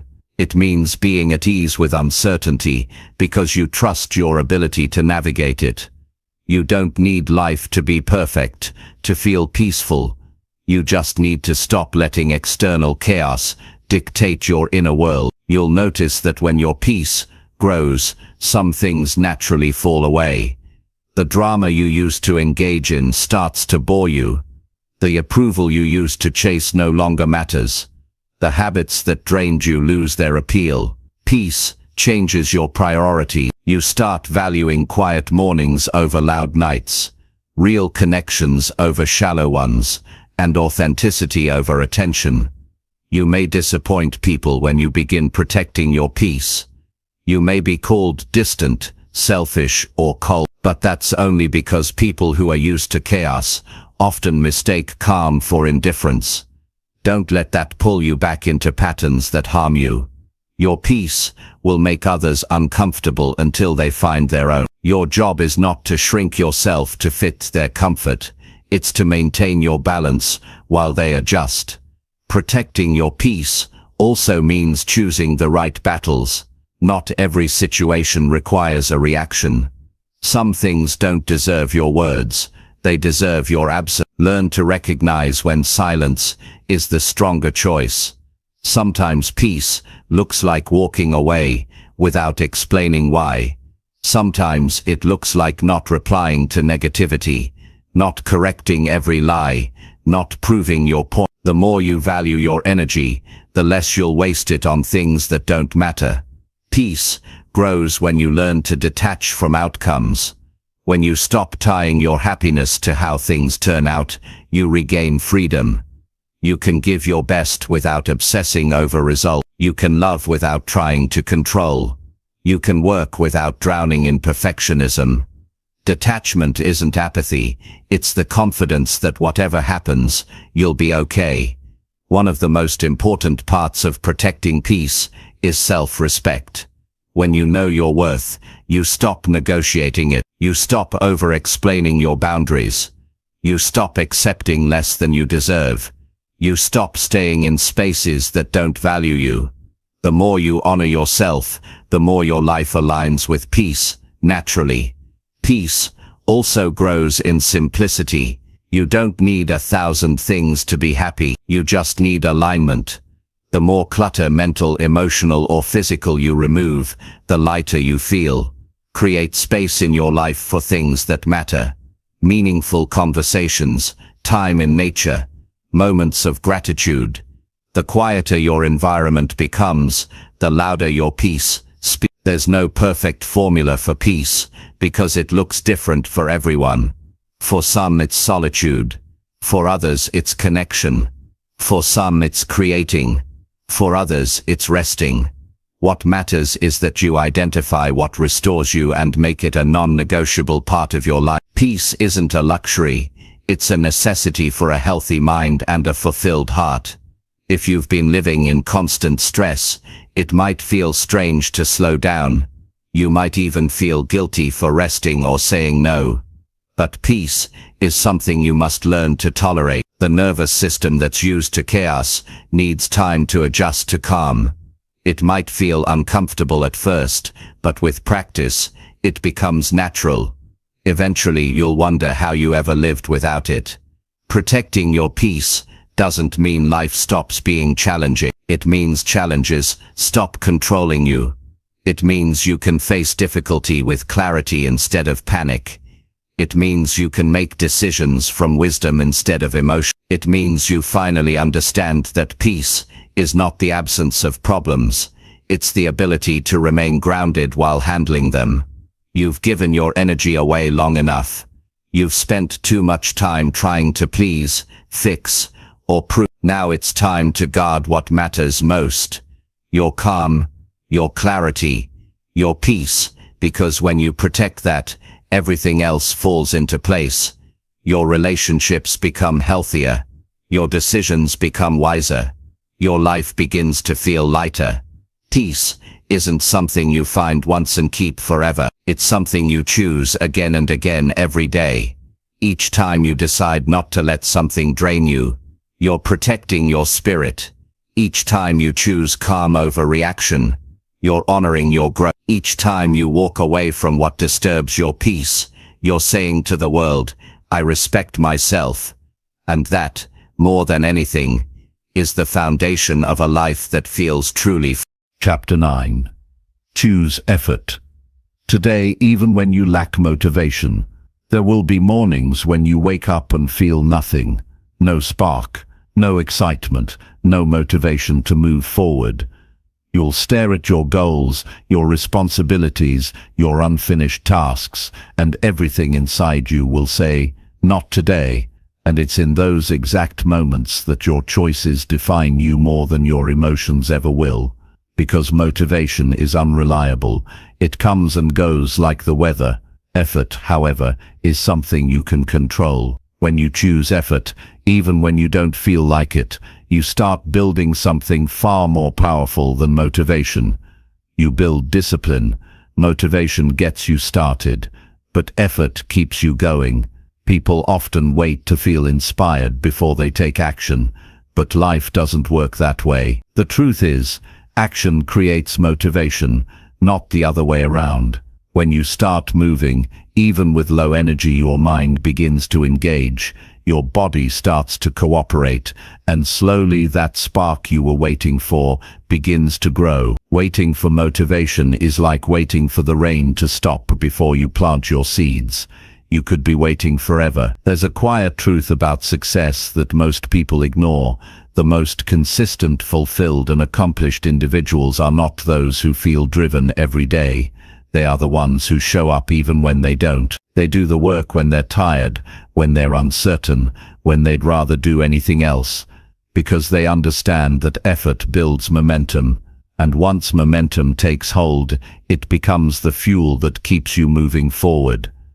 Think about the moments in your life where you made real progress. It wasn't during times of perfect inspiration.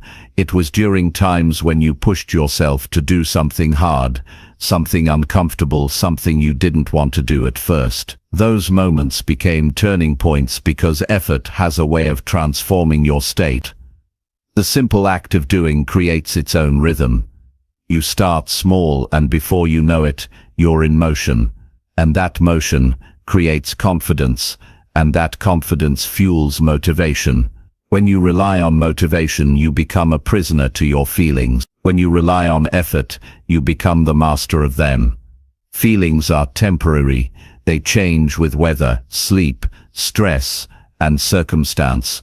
But effort is a choice. It's the voice inside that says, I may not feel like it, but I'll do it anyway. That's what separates progress from procrastination. That's what turns ordinary days into productive ones. There's a false belief that successful people are always inspired.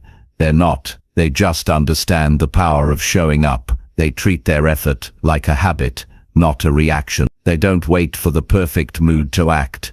They act their way into a better mood. They know that consistency beats intensity. You can't rely on bursts of energy to carry you through life. You have to build a rhythm of daily commitment. Every day won't feel exciting. Some days will feel repetitive, even dull. But those are the days that test who you are. It's easy to work hard when things are new or thrilling. But growth happens in the ordinary, in the unseen hours, in the moments where no one is watching. Those moments build character. They build discipline. They separate the dreamers from the doers. Effort is not about perfection. It's about progress. You don't have to give 100% every day. Some days, 70% is enough. Some days, 50 is all you've got. What matters is that you keep giving something. Every bit of effort, no matter how small, compounds over time. The person who keeps going, even slowly, will always outpace the one who waits for perfect conditions. When motivation disappears, your mind will start making excuses. It will say, "You're too tired," or "It doesn't matter if you skip today," or "You can start fresh tomorrow." But tomorrow often becomes next week, and next week becomes next month. The hardest part of effort is starting. Once you begin, even for 5 minutes, resistance starts to fade. That's the secret. Don't focus on finishing the entire task, focus on starting it.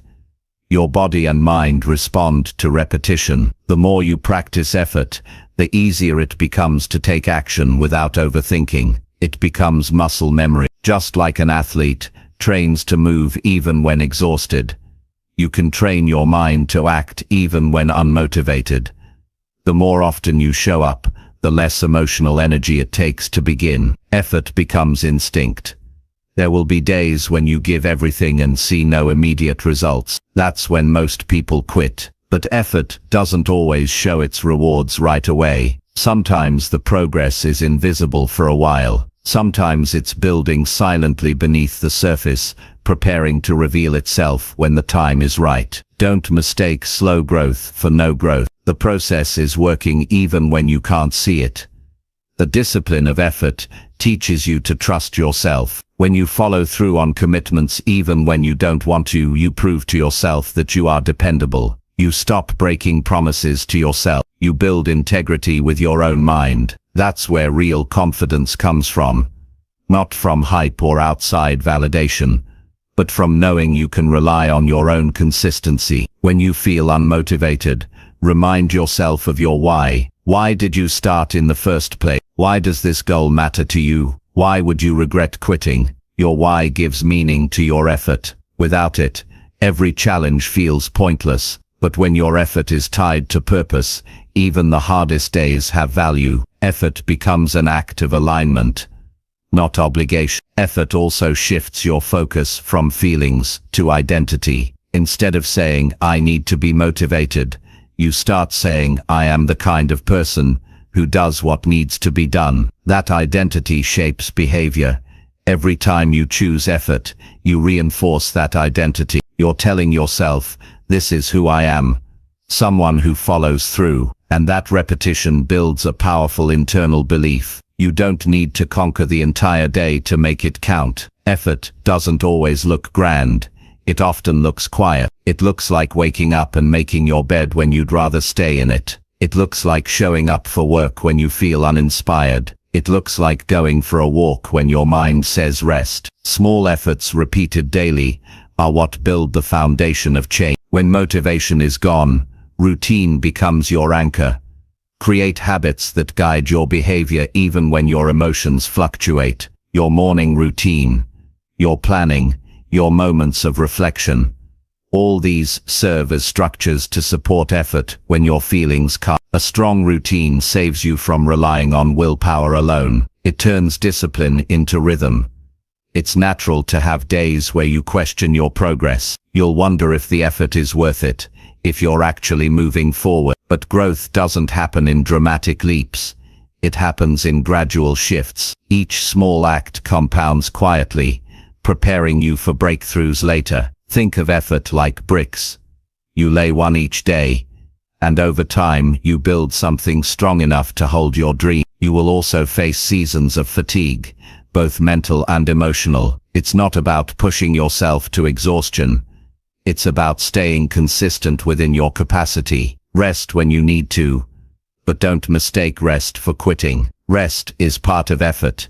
It's what keeps you sustainable. True discipline knows when to pause and when to push. Balance keeps you in the game longer than burnout ever will. Sometimes effort will look like doing the hard internal work, healing, forgiving, learning and reflecting. Those forms of effort don't always produce visible results, but they build inner strength. Doing the emotional work to grow as a person is just as important as the external work of achieving goals. Every bit of effort that improves your mindset contributes to your future peace. There's also a psychological shift that happens when you stop waiting for motivation. You begin to take ownership of your life. You stop saying, "I hope I feel ready," and start saying, "I'm doing it anyway." That mindset turns you from a passive observer into an active participant. You stop reacting to life and start directing it.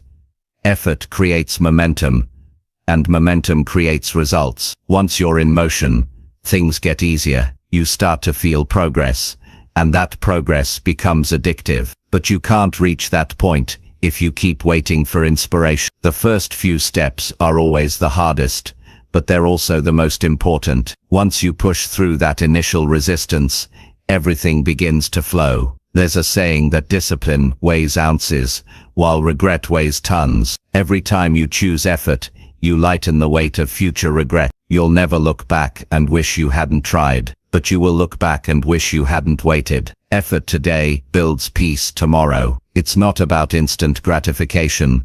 It's about earning the satisfaction of knowing you gave your best, even when it wasn't easy. Choosing effort is about trust. Trust that what you're doing now will matter later. You might not see the results immediately, but every action counts. Every repetition strengthens your skill. Every decision builds resilience. Every completed day of effort moves you closer to who you want to become. That's how transformation happens. Gradually, through countless small choices to try again. Even on the days you feel disconnected, your effort matters. It's the bridge between intention and reality. Without it, dreams remain ideas. With it, they become visible. You may not be able to control motivation, but you can always control effort. That's your power. That's your freedom. And there will be days where your only accomplishment is that you didn't give up. And that's enough. You don't need to conquer everything in one day. Sometimes effort simply means holding your ground. It means doing what you can with what you have, even if it's not perfect. Because perfection isn't what changes your life. Persistence does.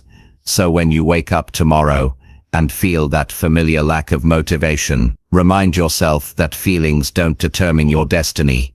Actions do. You've done hard things before. You've shown up tired, uncertain, and afraid, and still managed to move forward. You can do it again. You don't need to feel ready. You just need to begin. Choose effort today, even when you lack motivation, because effort is what builds your life one choice at a time. It's what turns dreams into reality and goals into habits. It's what separates those who wish from those who achieve. You don't have to feel inspired. You just have to act. And when you act, you prove something powerful to yourself. You are capable of more than you think, even on the days you feel least like trying. Chapter 10.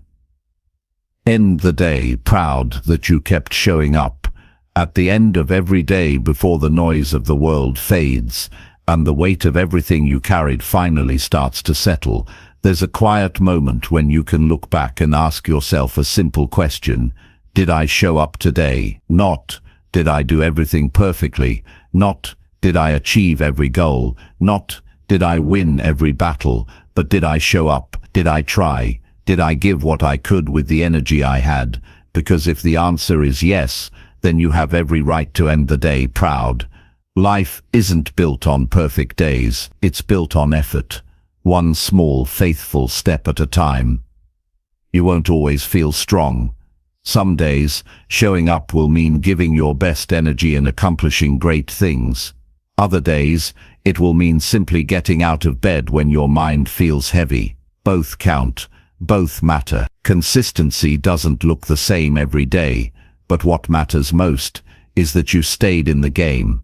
That's where pride lives, not in perfection, but in perseverance. There's something deeply honorable about people who keep showing up even when life keeps throwing obstacles their way. They don't brag about it. They don't seek applause. They just quietly continue. They show up for their work, their families, their dreams, and themselves. Even when they feel unseen, they keep going.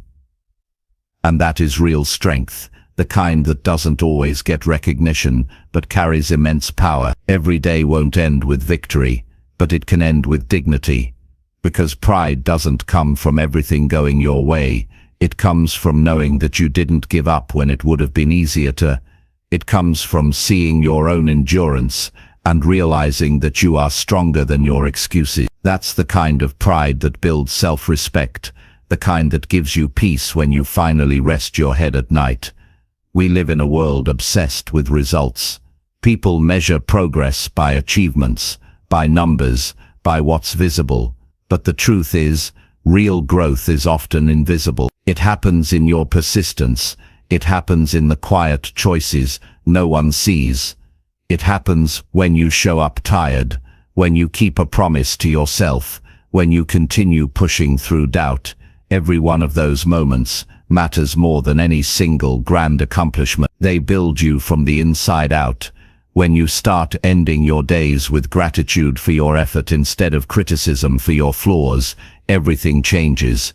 You begin to see how much progress you're actually making. You stop defining yourself by how far you still have to go and start appreciating how far you've come.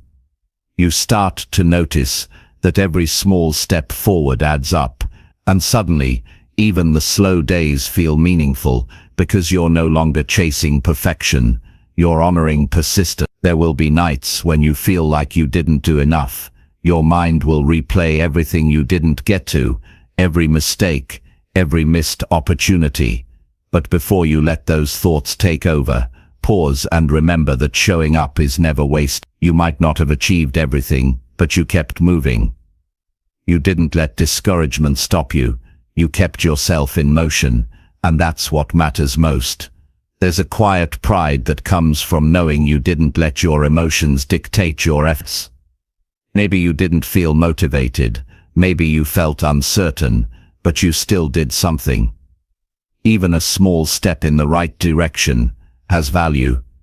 Progress is built through imperfect effort, repeated consistently, and when you recognize that, you stop needing constant validation from outside sources. You start finding pride within yourself. When you go to bed at night, don't measure your day by how much you finished. Measure it by how much heart you gave. Were you kind? Did you try? Did you face discomfort without running from it? Did you keep moving even when it wasn't easy? Those are the things that define a meaningful day. Because success is not a single event. It's the accumulation of small wins and quiet courage. Some days will stretch you thin. You'll feel overwhelmed, tired, maybe even defeated. But even then, showing up matters. The courage to face an imperfect day and still give something is one of the purest forms of strength. You may not see the rewards right away, but every time you push through, you're building resilience. You're teaching your mind that no matter what happens, you can rely on yourself to keep trying. Pride at the end of the day isn't about ego. It's about self-respect. It's about knowing that even in your worst moments, you didn't abandon yourself. You stood by your goals. You showed up for your responsibilities. You kept walking when it would have been easier to stop. And that's what makes your journey meaningful. Because someday, all the small days when you kept going will add up to something extraordinary. You might not notice the transformation as it's happening. Change often hides in plain sight. It doesn't announce itself with fanfare. It grows quietly while you're busy doing the work. But one day you'll look back and realize that the person you've become is the result of every single time you chose effort over excuses, discipline over comfort, persistence over giving up. End your days proud, not because everything went right, but because you did something that mattered. Maybe you showed up for someone who needed you. Maybe you took care of your health. Maybe you stayed calm when things went wrong. Maybe you kept your promise to stay patient, to learn, to try again. Pride grows when you recognize the value in small victories, because those small victories are what create a life that feels full and grounded. People often underestimate the power of consistency, because it doesn't always bring instant rewards. but think of a stonecutter who hits the same spot on a rock 100 times without seeing a crack. Then on the 101st strike, the rock splits open, not because of that final hit, but because of all the hits before it. That's what showing up does. Each day's effort adds pressure, until one day everything breaks open, and your persistence pays off. There's something deeply peaceful about closing your day with gratitude for effort instead of regret for inaction. You begin to sleep better when you know you gave what you could. You rest easier when you stop demanding perfection and start appreciating progress. Life feels lighter when you realize that showing up is enough, that progress doesn't require heroics, it just requires commitment. Sometimes showing up means doing something for yourself that no one else understands, taking a break, saying no, choosing rest over burnout. Those moments count too. You can be proud of yourself for protecting your energy, for choosing balance, for refusing to let the world push you past your limits.